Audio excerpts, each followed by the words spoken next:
I played over 100 hours to bring you this spoiler-free review. Hang tight as we travel at warp speeds into this one. Let's go. Our story begins with you playing as a space miner in the year 2330, as humanity has taken to space where Earth is no more. You come in contact with a mysterious supernatural artifact, leading you to meet Barrett. He is part of a space exploration organization. He gives you his ship and tells you to head to New Atlantis. On arrival, you meet this organization and soon become a member of Constellation. This is where your story truly begins.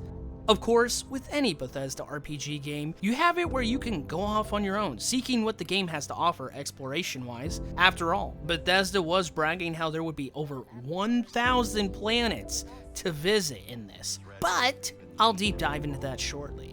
Or you could continue with the story and the gang of Constellation, exploring more of the mysteries these artifacts behold.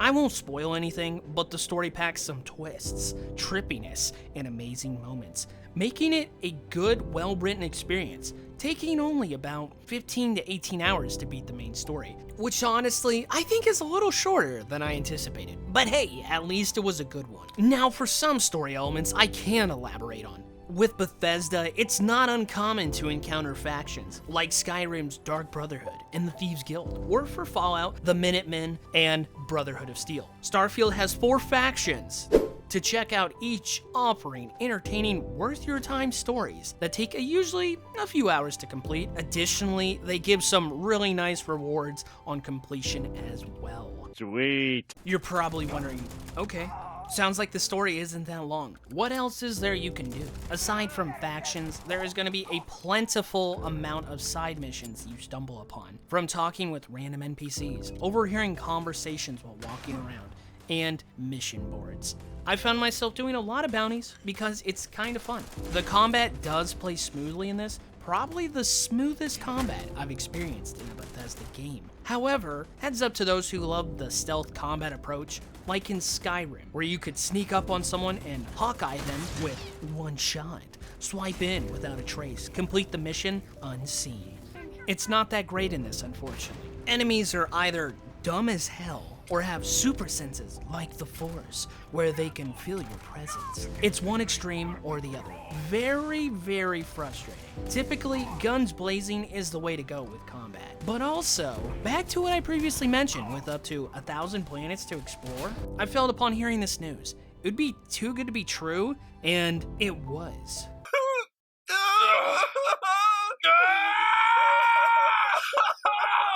For starters, that's a lot of planets. I haven't touched foot on every single one. There does happen to be a few cool spots that have signs of civilization and are deep to explore, but only a handful, such as New Atlantis. Of course the United Colonies is paying close attention. Heaven forbid something escape their notice. Neon.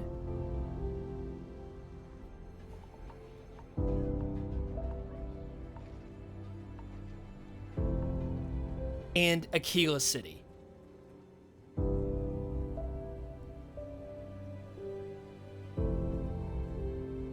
know Aquila City rather well. Possibly a few others I'm leaving out, though not many. Most of the places I've visited, which is roughly about 80 to 100 planets so far, are very scarce, having only a few points of interest to see several hundreds of meters away, usually not worth the trek, with the rest of the world being barren or close to it. It would have been cool to get something to cover that much ground, like a rover or something. But I partially understand why the world is so empty, I guess. Because to deliver on the feeling of space exploration and the vastness of space, you do want it to give the appearance of having so much at your disposal versus, oh wow, 20 planets, woohoo. Plus, if they did pack in all these details and overly complex civilizations into every world, we might not be getting this game for a very, very long time. Who knows? Maybe Bethesda has future plans with those empty areas and it's not clear quite yet, like DLCs or expansions to come. It's hard to say, but time will tell. I did feel like a lot of the places I began to visit felt copy and pasted. For example, once you visited an abandoned lab, chances are you're going to see that same building almost each time you visit another abandoned lab. Now, there is a way to utilize such planets if you want to, as the game does take the approach like it did in Fallout 4, where if you choose to, you can build outposts, harvest materials, have people stationed at those said outposts, and make trade routes. But if I'm being honest with you, I felt it was tougher to do in this game than when it was introduced in Fallout.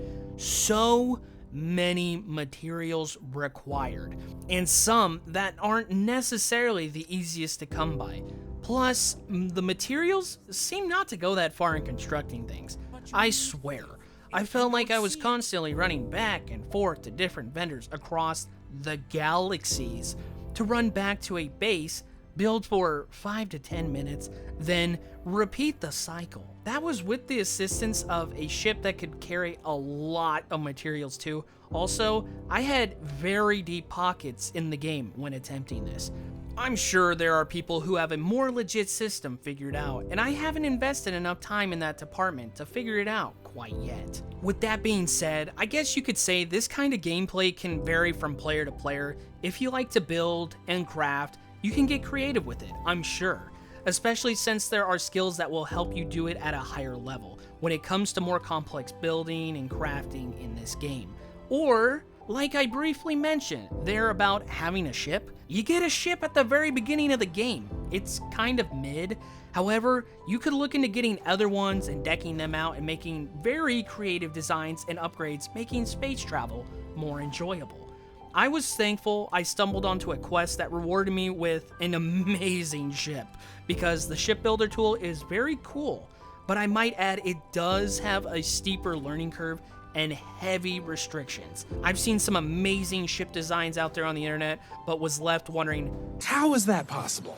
We've covered how the game gives the player lots of customization options with outposts and ships, but there is still more new stuff. I'm referring to being given the option to pick a background and traits for your character. There are so many great choices, which really makes it tough to choose from the selections at hand. Depending on which background you pick, you are given 3 starting skills. I picked Space Scoundrel due to the sole purpose of having Persuasion. When I play Bethesda RPG games, I need to be able to smooth talk. Whether it's being able to get a better deal or talk someone down in combat, it's typically a must-have for me. Then after you make up your mind on 20 background options, you will advance to having 17 traits to choose from. I picked Empath, Kid Stuff, and Hero Worship. They add some fun, enjoyable aspects to the game, like having space parents, where you have a mom and a dad in the game popping up from time to time, or you can go and visit them, where you have your kid bedroom. Plus, they give you items every now and then too. Like at one point, my Starfield dad gave me a free ship. Wow! For free! I told you I'd get around to it, and here it is, the skill tree. Now it seems in Starfield, it's a blend of the Elder Scrolls and Fallout systems, where you need a mixture of points to invest in the categories, but also need to do enough reps of that skill to level up the tiers. There are 82 skills spread out over 5 categories, those categories being combat, weaponry, explosives, that area helps you fight better.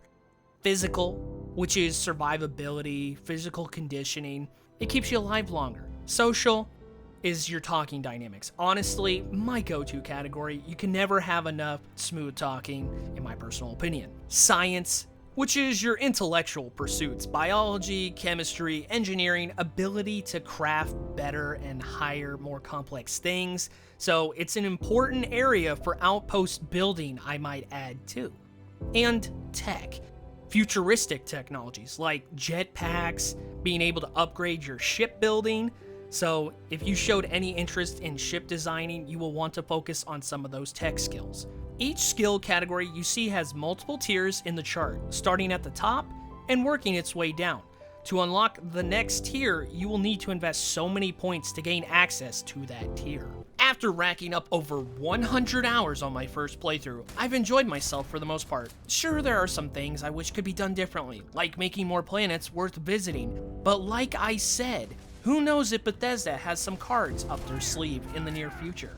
I'd like to think so. I do think I am in need of a break, however, I do plan on giving this game more playing time in the future. After all, those traits and backgrounds I told you about, it gives plenty of variety when it comes to new playthroughs. Plus, who knows, maybe I'll try and learn more on building outposts and crafting. If you like RPG games or have played a Bethesda RPG game before, you might enjoy this one. Do make sure you have the storage space to run it. Here's the graphics to show you the space needed for Starfield. And to my PC gamers, I run a 2080 Super where the game feels and looks great. Steam did suggest having these specs to run it comfortably, however. I will tell you, I'm not necessarily big on space games, but I enjoyed this one. I do hope there will be some updates and cool expansions to come because, like GTA, I think there are tons of opportunities in this game for Bethesda to take advantage of for years to come. If they do it right, this game could remain relevant and give players a reason to come back time and time again. God's honest truth. But anyway, if you made it all this way, thank you.